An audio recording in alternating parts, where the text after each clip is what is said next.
Hager. All right, Hey, Steve. Ephraim, let's get right into it because last night we had a game that, we figured it went about the way we thought it would. San Francisco wins 30-12 over the New York Giants. And there's I think everybody pretty much understood that in the NFC, the three top contenders that were entering the season were Dallas, San Francisco, and Philadelphia in no particular order. And now we've seen two of the top teams play the New York Giants. And I know you don't just go head to head. Oh, they beat them by more points. That means they're better. No.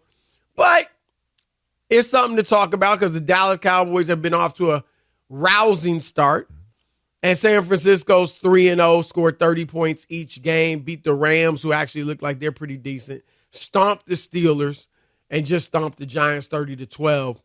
So my pick to go to the Super Bowl and actually win it this year was Philadelphia. I feel good about that. I think they'll continue to improve over the season. I would say that Dallas and San Francisco have been the two most impressive teams thus far. So of these two, which one do you like better? Not which one's been playing better over the last, the start of the season, because it's hard to say not Dallas. But which one do you think is the better team? And would you kind of put your money on if you had to pick one of them to get out of the NFC? Well, if I had to pick one now, it would have to be the San Francisco 49ers. Number one, as crazy as it may seem, you start with the head of the snake, and I trust Brock Purdy more than I trust Dak Prescott.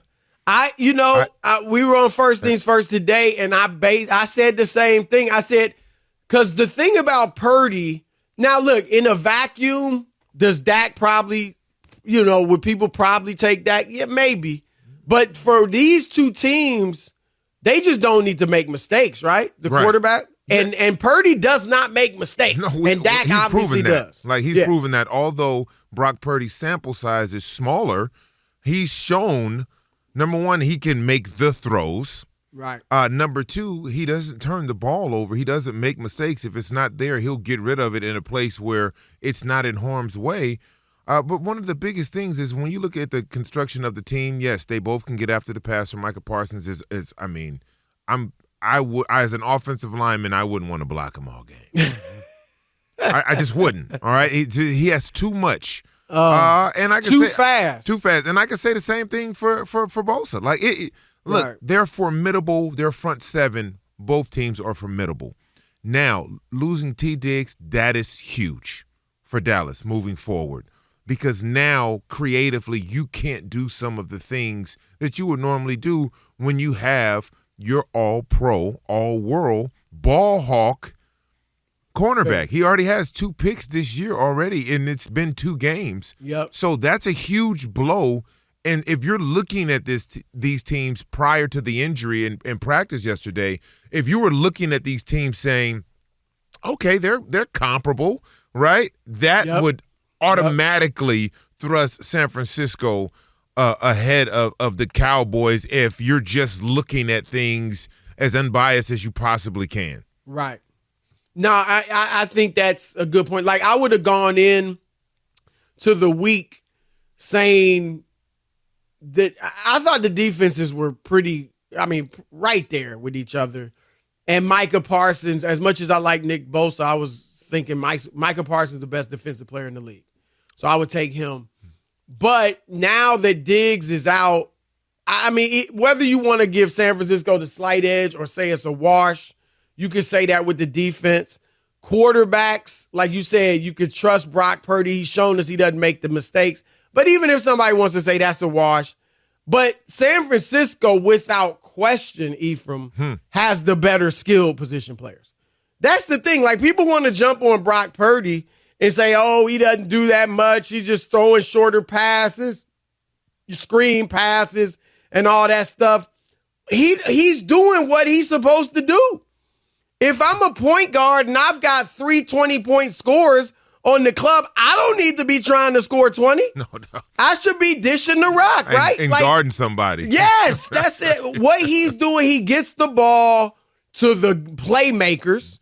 Debo Samuel. They didn't even have Brandon Ayuk last night, George Kittle, Christian McCaffrey, and they do their thing, and he doesn't turn the ball over. So I'm with you. I mean, obviously Dallas is going to be right there, but of the two, I do like San Francisco better. And I think Dallas will be interesting because do you think that you without Trayvon Diggs, I think they're still going to have a top defense.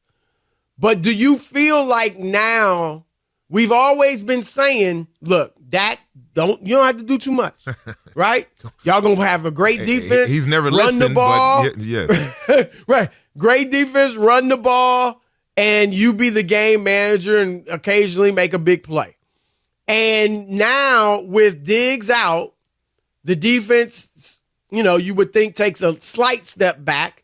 Does that put more pressure on the offense to be better? And could that lead to Dak trying to do too much? Well, you're going to have to pick up the slack somewhere, right? So when you lose a player of that caliber, you're going to have to pick up the slack somewhere. Is that they blitz more now because they really want to get the ball out of the quarterback's hand? Is it that they shift the defense? And look, whoever is coming in as a backup, he's a professional athlete. That's his job. This is a great opportunity for him to make a name for himself because he's going to get all the passes. They're going to pick on him. We're going to find out really fast if you can play or not. And so that's an opportunity for someone. In a loss, there's always an opportunity. But yeah, they may have to score more points. They may have to. We still don't know, based on the opponents that the Cowboys have played. We still don't know what type of team they're going to be. Now, the defense can win you a lot of games, but at a certain point, you're going to have to go down the field. You're going to have to duke it out. And do you trust Dak Prescott not to put the ball in harm's way in those type of situations? It's very easy to play quarterback with a lead. Very easy. They don't pay you $40 million a year to play with a lead.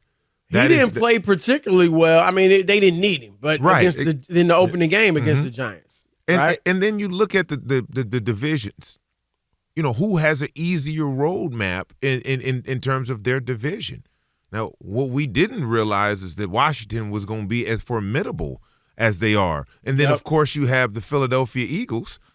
So who has an easier path just to win the division? The 49ers, no doubt, are the Dallas Cowboys. Yep, no doubt the Niners, no doubt. That's a good point because it could come down to home field advantage.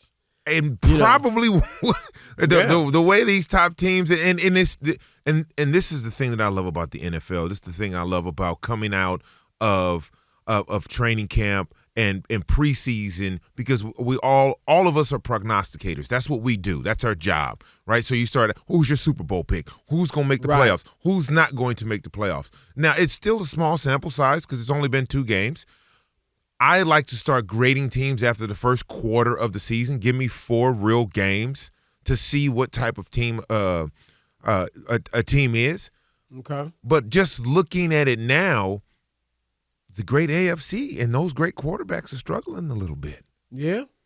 Yeah. Look at the top teams that we all of us collectively have said, oh, these will be the top teams. Now, there's still time to right the ship, but some of those 0-2 teams and 1-1 teams. Cincinnati is obviously. Hey, man. We'll get to that. But yeah, you're right. Look, last year it didn't play out the way we expected in terms of we thought the AFC West. I heard people saying it might be the best division ever. And I thought that might be possible. There was no argument. You couldn't argue against it. Right. And it wasn't close. But